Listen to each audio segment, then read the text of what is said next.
Friends, మీరు tennis ఆడతారా? Tennis చాలా జాలీగా టైం పాస్గా ఉంటుంది. అయితే ప్రపంచంలో ఇలాంటి ఒక టెన్నిస్ కోర్టు ఉంది. ఈ టెన్నిస్ కోర్ట్ చాలా ఎత్తులో ఉంటుంది. చాలా హైట్లో ఉన్న ఈ టెన్నిస్ గ్రౌండ్ మొత్తం 650 ఫీట్లు ఉంటుంది. ఈ టెన్నిస్ కోర్టు దుబాయ్లో ఉంది. ప్రపంచంలోనే అతిపెద్ద టెన్నిస్ కోర్ట్ గురించి మీరేమంటారు? కామెంట్ చేసి చెప్పండి. ఫ్రెండ్స్, గేమ్ ఆఫ్ థ్రోన్స్ చాలా పాపులర్ వెబ్ సిరీస్. అయితే ఈ పాపులర్ వెబ్ సిరీస్ అయిన గేమ్ ఆఫ్ థ్రోన్స్ ప్రపంచంలో ఉన్న ఆల్మోస్ట్ అందరూ చూసేసారంట. అయితే మనందరికి బాగా తెలుసు గేమ్ ఆఫ్ థ్రోన్స్ మొత్తం 7 సీజన్స్ ఉన్నాయి. అయితే 7 సీజన్స్ ని భూమి పైన ఉన్న ఆల్మోస్ట్ అందరూ చూసేసారంట. భూమి పైన ఉన్న 99% పీపుల్స్ ఈ game of Thrones web series ని చూసేసారంట. అయితే కేవలం 1% పీపుల్స్ మాత్రమే ఈ సిరీస్ ని చూడలేదు. అయితే మీరు ఆ 1% పీపుల్స్ లో ఉన్నారా? నేనైతే ఉన్నాను. నేనైతే ఇప్పటి వరకు ఒక ఎపిసోడ్ కూడా చూడలేదు game of Thrones. YouTube and Instagram లో చిన్న చిన్న క్లిప్స్ వస్తే చూసాను తప్ప ఒక ఎపిసోడ్ అయితే కంప్లీట్ గా చూడలేదు. Game of Thrones web series చాలా బాగున్నాయంట.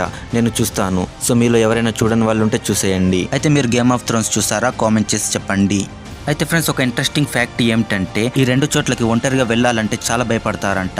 అది శ్మశానమో జంగలో కాదు. అంటే వాటికి కూడా భయపడతారు అనుకో, కానీ సైకలాజికల్ గా చెప్పాలంటే ఈ 2 చోట్లకి ఒంటరిగా వెళ్ళాలంటే చాలా ధైర్యం కావాలి. అవి ఏవో కాదు, రెస్టారెంట్ అండ్ సినిమా హాల్. అవును, రెస్టారెంట్ అండ్ సినిమా హాల్ కి వెళ్ళాలంటే చాలా ధైర్యం కావాలి. పర్సనల్ గా చెప్పాలంటే నేను సినిమా థియేటర్ కి ఎక్కువగా ఫ్రెండ్స్ తోనే వెళ్తాను. ఒంటరిగా చాలా తక్కువగా వెళ్తాను. నేను ఒంటరిగా కేవలం 2 సార్లు మాత్రమే థియేటర్ కి వెళ్ళాను. Avatar 2 and Adipurush. అవతార్ 2కి వెళ్ళినప్పుడు పెద్దగా ఏమీ అనిపించలేదు, కానీ ఆదిపురుష్ మూవీకి వెళ్ళినప్పుడు మాత్రం చాలా ఎంబారసింగ్ గా అనిపించింది. ఎందుకంటే చాలా మంది గ్రూప్ ఆఫ్ పీపుల్స్ ఆ మూవీకి వచ్చారు. నేను ఒక్కనే ఒక మూలకి ఒంటరిగా ఉన్నాను. అయితే ఎవరైతే సినిమా థియేటర్ కి అండ్ రెస్టారెంట్ కి ఒంటరి వెళ్తారో వాళ్ళు చాలా పవర్ఫుల్. ఫ్రెండ్స్, హాట్ వాటర్ని మ్యాక్సిమం ఎవరు తాగరు. చాలా మంది హాట్ వాటర్ని అవాయిడ్ చేస్తారు. కానీ హాట్ వాటర్ తాగడం వల్ల మన హెల్త్కి చాలా మంచిది. పొద్దున్నే లేవగానే ఒక గ్లాస్లో హాట్ వాటర్ తీసుకోవడం వల్ల మీ యొక్క ఇమ్యూనిటీ బ్లడ్ ఫ్లో అనేది ఇంక్రీజ్ అవుతుంది. అంతేకాదు గ్లాస్లో హాట్ వాటర్ తాగడం వల్ల మీ యొక్క స్కిన్ అనేది గ్లోయింగ్ అవుతుంది. వాటర్ని వేడి చేసుకొని గ్లాస్లో తాగడం వల్ల ఇన్ని ఉపయోగాలు ఉన్నాయి. అయితే మీకు హాట్ వాటర్ అంటే ఇష్టమా? కామెంట్ చేసి చెప్పండి. నేను ఇప్పుడు మీకు ఒక యానిమల్ని చూపిస్తాను.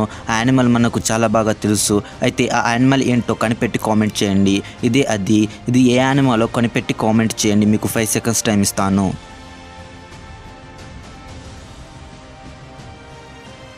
ఏంటి ఫ్రెండ్స్, కనిపెట్టారా? నేనైతే కనిపెట్టారు అని అనుకుంటున్నాను. ఇది ఏదో కాదు, ఇది ఒక బేర్, ఎలుగుబంటి. మరి ఎలుగుబంటి అయితే చూడ్డానికి ఇలా ఉంది ఏంటి బ్రో అని మీరు నన్ను అడగవచ్చు. ఒరిజినల్ గా ఎలుగుబంటి అయితే ఇలా ఉంటుంది. ఒకవేళ ఆ ఎలుగుబంటి యొక్క హెయిర్ అనేది మొత్తం కోల్పోతే అది చూడ్డానికి ఇలా కనిపిస్తుంది. చూడ్డానికి ఎలుగుబంటి ఒక కొత్త జీవిలా కనిపిస్తుంది కదా. అయితే ఫ్రెండ్స్, మీరు ఎప్పుడైనా ఎలుగుబంట్లని చూసారా? కామెంట్ చేసి చెప్పండి. అయితే ఈ ఎలుగుబంట్లు ఇంత అధికంగా హెయిర్ ని ఎందుకు లాస్ అవుతున్నాయి అంటే స్ట్రెస్ మరియు క్లైమేట్ చేంజెస్ వల్ల వాటి యొక్క హెయిర్ అనేది లాస్ అవుతున్నాయి. అండ్ హెల్త్ ఇష్యూస్ వల్ల కూడా వాటి యొక్క హెయిర్ అనేది లాస్ అవుతాయి.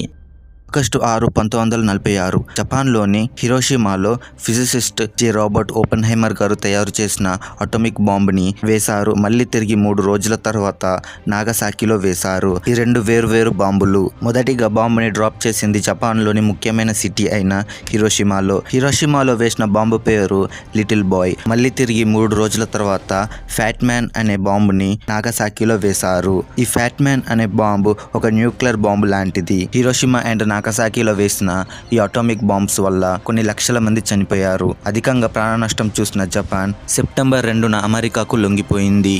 ఫ్రెండ్స్, మీరు ఎప్పుడైనా కంగారో ర్యాట్స్ ని చూస్తారా? నాకు తెలిసి మీ ఆన్సర్ ఇలా ఉంటుంది. నాకు కంగారో తెలుసు మరియు ర్యాట్స్ కూడా తెలుసు, కానీ ఈ 2 పేర్లు కలిసి ఉన్న జంతువు ఏదో నాకు తెలీదు. మీరు స్క్రీన్ పైన చూస్తున్నారు కదా, ఇదే కంగారో ర్యాట్. ఈ కంగారో ర్యాట్స్ ఎక్కువగా నార్త్ అమెరికా డిజర్ట్ లో కనిపిస్తాయి. నార్త్ అమెరికా ఎడారిలోని స్పైసెస్ ని తింటూ బ్రతుకుతాయి. అయితే ఈ కంగారో ర్యాట్స్ గురించి షాకింగ్ విషయం ఏమిటి అంటే ఈ కంగారో ర్యాట్స్ వాటి యొక్క జీవిత కాలంలో అస్సలు వాటర్ తాగకుండా జీవించగలవు. చెప్పాలంటే ఇవి వాటర్ కూడా తాగవు. అయితే ఈ కంగారో ర్యాట్స్ అని పేరు ఎందుకు వచ్చింది? కొంపతీసి ఈ రెండింటికి క్రాసింగ్ చేస్తే పుట్టిందా అంటే అలాంటిది ఏమీ లేదు. దీనికి ఈ పేరు ఎందుకు వచ్చిందంటే ఈ ర్యాట్ కంగారో లాగా జంప్ చేస్తుంది. ఈ కంగారో ర్యాట్ ఒకేసారి 9 అడుగుల వరకు జంప్ చేయగలదు.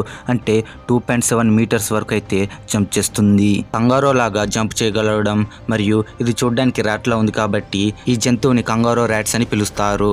వీడియో నచ్చినట్లయితే లైక్ చేసి ఛానల్ని సబ్స్క్రైబ్ చేసుకోవడం మాత్రం మర్చిపోవద్దు. Thanks for watching.